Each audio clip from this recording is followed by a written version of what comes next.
नमस्कार. ह्या मनाचे अस्तित्व आपल्यापुरती मर्यादित आहे असे प्रत्येकाला वाटते आहे ना.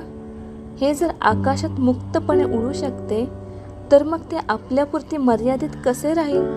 ह्याचे अस्तित्व संपूर्ण ब्रह्मांडात पसरले आहे.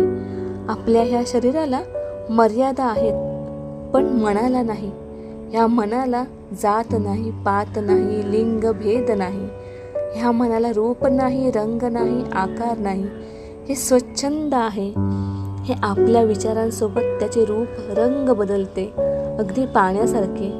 जो रंग त्यात टाकला ते त्या रंगाचे होते, अगदी तसे.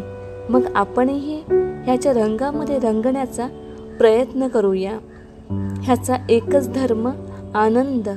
हे स्वतःही आनंदी राहते आणि दुसऱ्यालाही आनंद देण्याचा प्रयत्न करते. हे आपल्या प्रेमाच्या सुगंधात दरवळत असते आणि दुसऱ्यालाही दरवळून टाकते.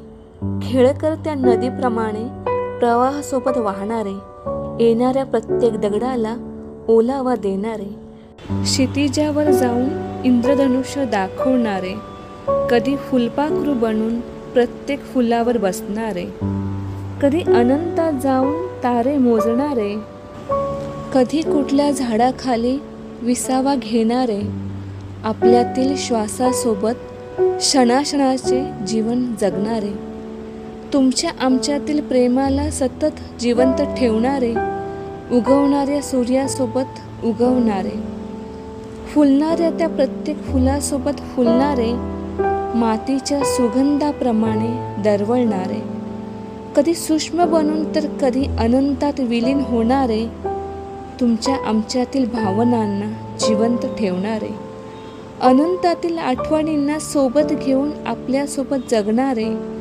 आपल्यातील प्रत्येकाच्या विचारासोबत जिवंत राहणारे, गगनाला भरारी मारून सेकंदात जमिनीवर येणारे, काय सांगावा ह्याचा महिमा, जिवंत राहावा ह्याचा गरिमा, ह्याची सगळी कथाच नारी. आता पुढे पाहू काय आहे ह्याची तयारी. तोपर्यंत धन्यवाद.